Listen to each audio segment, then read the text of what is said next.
Let's continue the interpretation of the poem On Killing a Tree by Giv Patel. As I have already conveyed you in my introductory session, that a symbol is being used in this poem, that is tree. A tree is a symbol which is used for deep-rooted evil in the society. यहाँ पर एक कवि ने एक symbol का प्रयोग किया है, प्रतीक चिन्ह जिसको कह सकते हैं आप। ट्री को एक काफ़ी बड़ी सोशल इविल, सामाजिक बुराई या कुरीति के रूप में प्रयोग किया है कि किस तरह से एक पेड़ बड़ा होता है और वो फूटता रहता है, इसी तरह से सामाजिक बुराई भी जब काफ़ी बड़ी हो जाती है तो उसको मारना बहुत मुश्किल होता है. So the tree symbol is being used for the deep-rooted evil in the society. Let's continue from the here itself. Nothing else is in this one. This is a very simple poem. It takes much time to kill a tree. Means you require a lot of time to kill a tree. Not a simple jab of the knife. Jab means chubhan कह सकते हो आप हिंदी में. Poke or push at somebody something roughly, usually, usually with something sharp or pointed. किसी चीज़ में कोई चीज़ चुभाना या आराम से काटना. Not a simple jab of the knife. Means a simple hit of the knife will not work. Will do it. It has grown slowly consuming the earth. It has grown up gradually, consuming the earth's nutritional power, rising out of it, and it is coming out of the earth, feeding upon the crust. Crust means ऊपरी जो पपड़ी होती है जमीन की. That is, I think, 1 feet or so. Feeding upon its crust, and it has taken the nourishment, or you can say energy, from its upper layer of the earth, absorbing, sucking years of sunlight, air, water, and it has absorbed years of sunlight. Means it has consumed years of sunlight, air and water, and out of its leprous hide sprouting leaves, and out of its leprous hide. Leprous means suffering like leprosy. Leprosy एक तरह से कह सकते हैं धब्बे type का एक जो है कुष्ठ रोग है जो त्वचा के ऊपर हो जाता है, खुजली टाइप है कि, और उसके मोटे मोटे जो है फिर वो खुरंड टाइप से आ जाते हैं. The layers just come out and the leprous hide. और इसकी जो खाल है या छाल है वो एक तरह से कुष्ठ रोगी की तरह से दिखाई दे रही है. स्प्राउटिंग लीव्स, और उसमें से भी जो है पत्ते जो है स्प्राउट करते रहते हैं, निकलते रहते हैं, उगते रहते हैं. So hack and chop.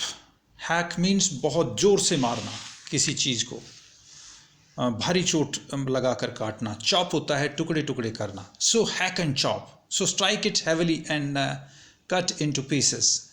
But this alone won't do it. But this will not solve your purpose, and so much pain will do it. And this will not give that much pain to that one. The bleeding bark will heal. Bleeding bark, इसकी जो छाल है वो heal up हो जाएगी, जो उसमें से थोड़ा बहुत पानी निकलेगा वो हील अप हो जाएगी, ठीक हो जाएगी. And from close to the ground will rise curled green twigs. और फिर जो है ज़मीन के नज़दीक से, close to the ground, will rise curled, घुमावदार, या यूं कहिए कि जो है वो छल्लेदार टाइप की जो है, कुंडलीकार की जो है हरी भरी टहनियाँ फिर दोबारा से जो है उगाएंगी. Close to the ground will rise curled green twigs. There is twig and boughs. Twig होता है छोटी छोटी पतली पतली, बाउ होती है मेन ब्रांचेस, बड़ी branches. Will rise curled green twigs, miniature boughs. Miniature, very small in size. किसी भी टाइप का, जैसे आप ताजमहल है, ताजमहल तो आगरा में है बहुत बड़ा, बट उसका आप छोटा सा रूप, प्रतिरूप कहिए, मार्केट से खरीदते हैं, that is called miniature form. So miniature boughs. और इसकी जो है बड़ी बड़ी, यूं कहिए कि छोटे रूप में उसकी बड़ी टहनियाँ भी होती हैं उसी के अंदर, boughs, main branches, which is unchecked will expand again to former size. और अगर उसको नहीं रोका गया, अनचेक्ड अगर ये रह जाती हैं तो ये बड़ा हो जाएंगी पहले वाले साइज की तरह से. फॉर्मर साइज मीन्स बड़े पेड़ का आकार ले लेंगी. Once more, no problem, I will just continue once more. No the root is to be pulled out, अरे नहीं, ये तो root is to be pulled out, इसको तो पूरे के पूरे को बाहर खींच करके निकालना पड़ेगा। Out of the anchoring earth, जो ये पृथ्वी को जकड़े हुए है, एंकर होता है जकड़ना किसी चीज को, एंकरिंग, एंकरिंग अर्थ, जो ये अर्थ को जकड़े हुए है। It is to be roped tied, इसको पूरे को रस्सी बांध करके, रोप्ड, इसको रस्सी लपेट करके, टाइड बांध करके, and pulled out, snapped out, and it has to be pulled out, snapped out, इसको जो है एक ही झटके के अंदर, स्नैप्ड आउट मीन्स एक ही झटके के अंदर, अचानक झटका लगाकर किसी चीज को बाहर उखाड़ना। Break suddenly with a sharp noise and has to be taken out from the, like that.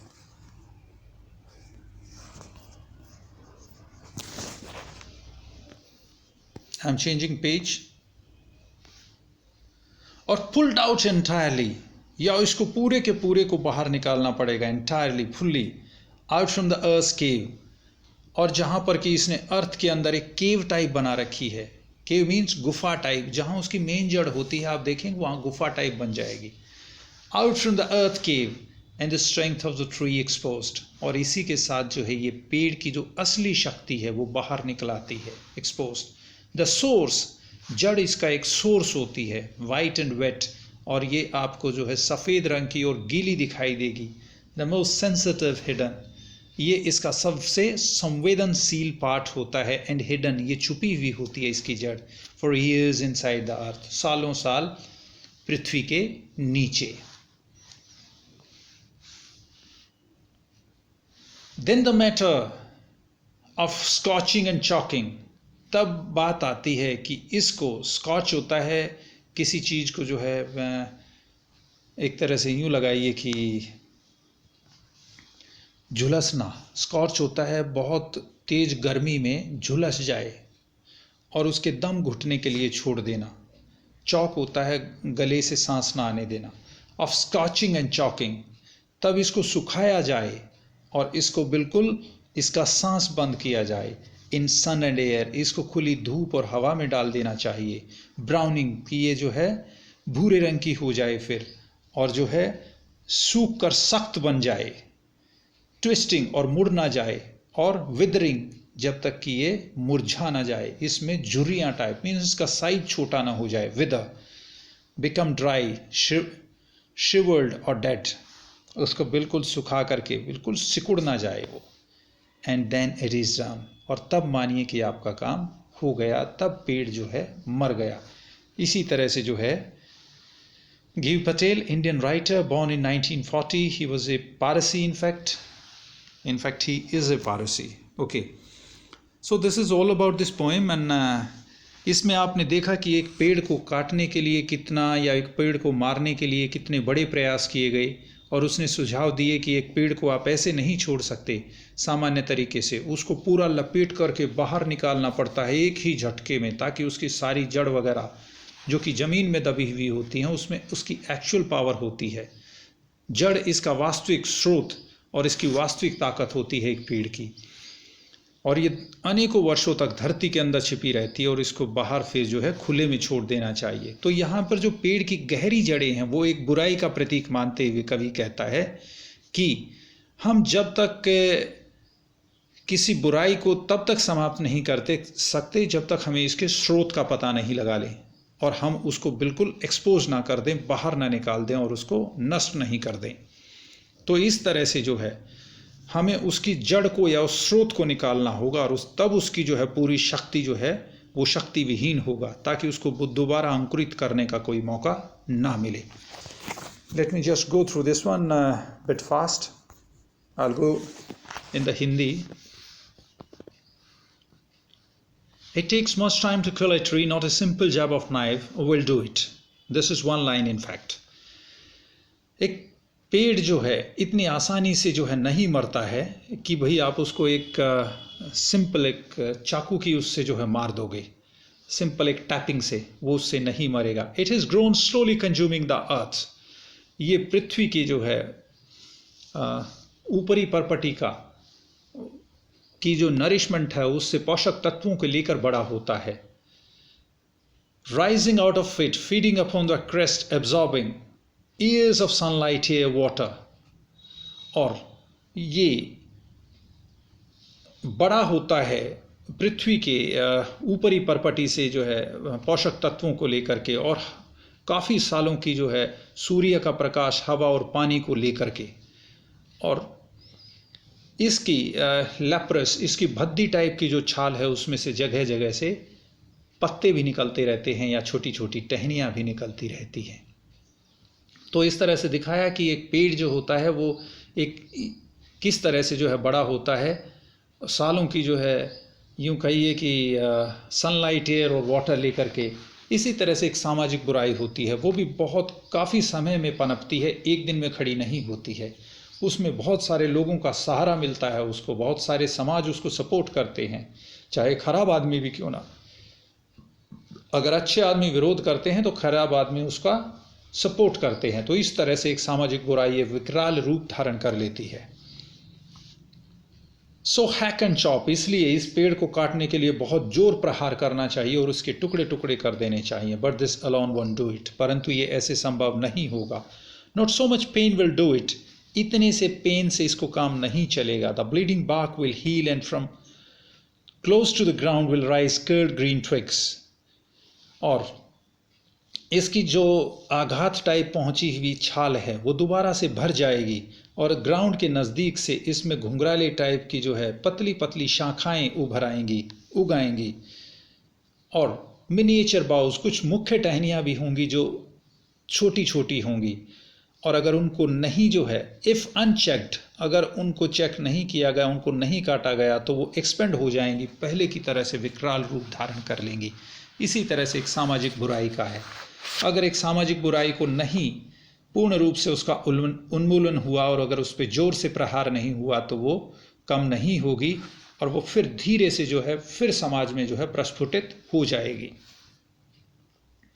No the root is to be pulled out, नहीं, इस पूरी की पूरी जड़ को जो है आपको एकदम झटके से निकालना होगा। Out of the anchoring earth, जो अर्थ धरती को जकड़े रहती है। It is to be roped, tied and pulled out, snapped out, इसको बांध करके अच्छी तरह से रस्सी से एक ही झटके में पृथ्वी से निकाल देना चाहिए। इसी तरह से सामाजिक बुराई का है।